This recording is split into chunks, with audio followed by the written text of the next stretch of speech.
Hello hello hello दोस्तों। जी हाँ साथियों, कला और संस्कृति के मोस्ट इम्पोर्टेंट क्वेश्चंस जिन्हें हम इस वीडियो में देखने वाले हैं, एसएससी के मोस्ट रिपीटेड क्वेश्चंस रहे हैं। तो शुरुआत करते हैं पहले क्वेश्चन के साथ। जी हाँ साथियों, निम्नलिखित में से किस सिख गुरु ने गुरुमुखी लिपि की शुरुआत की थी? तो चार ऑप्शन दिए गए हैं। ऑप्शन नंबर ए हमारा यहाँ सही जवाब हो जाएगा, गुरु अंगद जी ने। जी हाँ साथियों, ये सिख समुदाय के दूसरे गुरु थे। गुरु नानक जी सिख धर्म के संस्थापक माने जाते हैं, और गुरु नानक जी के बाद गुरु अंगद को उत्तराधिकारी नियुक्त किया गया था, और इन्होंने ही गुरु जो नानक जी की रचनाएं थीं उनका संकलन किया और एक नई लिपि का जन्म दिया, जिसका नाम है गुरु लिपि। ठीक है, यहाँ गुरुमुखी लिपि हमारा गुरु अंगद जी द्वारा शुरू की गई। नेक्स्ट क्वेश्चन की तरफ चलते हैं। नेक्स्ट क्वेश्चन है, कल्याण की राजतरंगिणी की रचना किस शताब्दी में हुई थी? चार ऑप्शन दिए गए हैं। हमारा ऑप्शन नंबर सी सही जवाब हो जाएगा, 12वीं शताब्दी में। जी हाँ साथियों, राजतरंगिणी जो कल्याण द्वारा रचना की गई थी वह 12वीं शताब्दी में राजाओं की नदी के नाम से इस राजतरंगिणी को नाम जाना जाता है। और मोस्टली इसमें पश्चिमी भारतीय जो उपमहाद्वीप है, विशेष रूप से कश्मीर के जो राजा हैं उनको लेकर के 12वीं सदी में कश्मीरी ब्राह्मण कल्हण द्वारा संस्कृत में राजतरंगिणी नामक रचना की गई। नेक्स्ट क्वेश्चन की तरफ चलते हैं। निम्नलिखित में से कौन सी प्राचीन भारत की शिलाखंड काटकर बनाई गई वास्तुकला की सबसे प्रारंभिक उदाहरण है? चार ऑप्शन दिए गए हैं। ऑप्शन नंबर ए हमारा यहाँ सही जवाब हो जाएगा, बारबरा गुफाएं। जी हाँ साथियों, ये बारबरा गुफाएं हैं जो ये भारत की सबसे पुरानी जीवित चट्टानों को काटकर बनाई गई गुफा मानी जाती है, जो कि बिहार में अवस्थित है। ठीक है, जो कि बिहार में अवस्थित है। तो ऑप्शन नंबर ए हमारा सही जवाब। नेक्स्ट क्वेश्चन है, निम्नलिखित में से किस शासक द्वारा रचित भजन सिखों के गुरु ग्रंथ साहिब में शामिल किए गए? ठीक है, किस शासक द्वारा पूछा गया। ऑप्शन नंबर ए सही जवाब हो जाएगा, जयदेव। ठीक है, ऑप्शन नंबर ए जयदेव के द्वारा जो रचित भजन हैं उन्हें सिखों के गुरु ग्रंथ साहिब में शामिल किया गया। हालांकि और भी चीज़ें शामिल की गई, लेकिन बात कर रहे हैं हम जयदेव जी की अभी।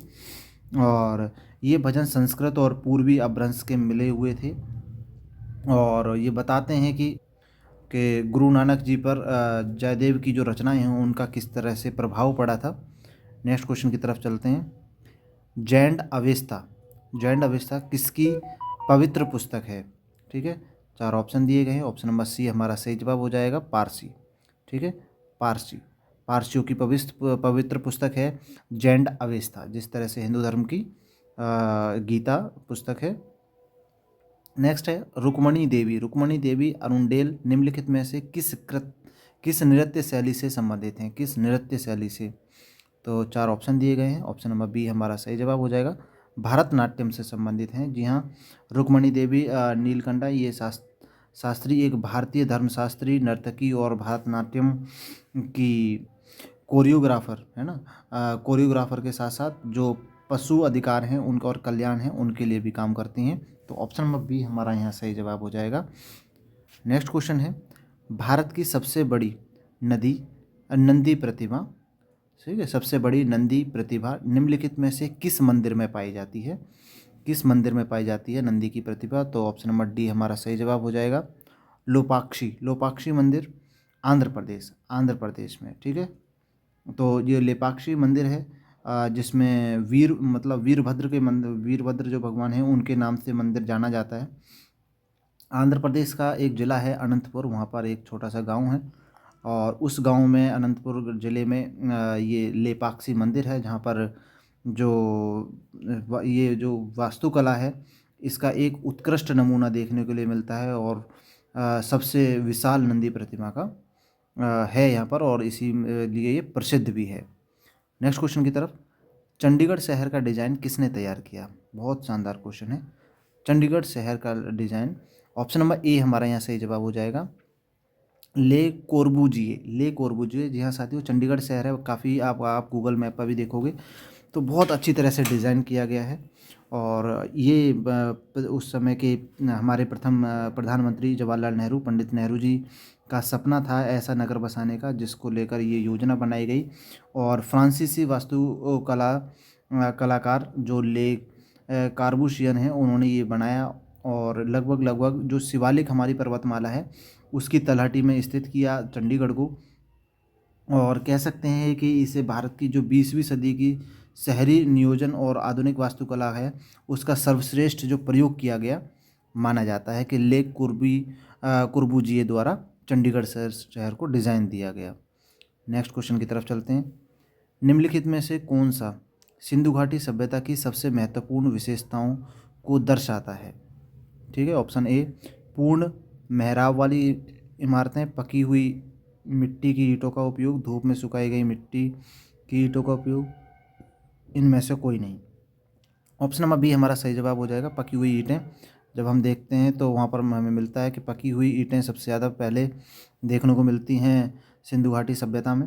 और सिंधु घाटी सभ्यता के समय पर जो प्रमुख शहर थे उनमें हड़प्पा, मोहनजोदाड़ो और कालीबंगन, लोथल ये शहर थे। लोथल गुजरात में है, मतलब था उस समय। सिंधु घाटी सभ्यता की जो सबसे महत्वपूर्ण व्यक्तिगत स्वच्छता थी वह नगर नियोजन थी, और उस समय भी पक्की ईंटों का उपयोग किया जाता था मकानों के निर्माण के लिए, और मिट्टी के बर्तन हैं उनके लिए। धातु कोई भी ढलाई की जाती थी या फिर उस चीज़ को मतलब धातु भी मिलती थी उस समय, है ना। इसके अलावा सूती वस्त्र और ऊनी वस्त्र का निर्माण सिंधु घाटी सभ्यता के काल में हो चुका था, और हम बात कर रहे हैं अभी पक्की ईंटों के बारे में। तो ऑप्शन नंबर बी हमारा सही जवाब हो जाएगा। नेक्स्ट क्वेश्चन आता है, फड़ चित्रकला। फड़ चित्रकला भारत के किस राज्य में प्रचलित धार्मिक चित्रकला है? तो जो फड़ चित्रकला है ये राजस्थान की सबसे प्रचलित और धार्मिक चित्रकला है। इसमें जिसे पारंपरिक रूप से कपड़े या कैनवास के एक लंबे टुकड़े पर बनाया जाता है जिससे फड़ कहते हैं। तो राजस्थान की जो मुख्य रूप से ये प्रचलित है राजस्थान में, और जो वहाँ के लोक देवता हैं, राजस्थान के लोक देवता हैं, उनकी विशेषकर जो वहाँ पर पाबूजी देवता हैं और देवनारायण हैं, उनकी कथाएं की जाती हैं। इन जो ये टुकड़ा होता है इस पर चित्रित किया जाता है, और इन चित्रों को अक्सर भोपा कहलाने वाली पारंपरिक जो गायक हैं उनके द्वारा एक स्थान से दूसरे स्थान पर ले जाया जाता है। ठीक है, तो ऑप्शन नंबर ए हमारा यहाँ सही जवाब हो जाएगा। फड़ नाम की जो चित्रकला है वह राजस्थान में है भारत के। साथियों, ऐसे मोस्ट इंपोर्टेंट क्वेश्चन के लिए आप हमारे यूट्यूब चैनल को सब्सक्राइब कर लीजिए। मिलते हैं अगली वीडियो में, जब तक अपना विशेष ध्यान रखें।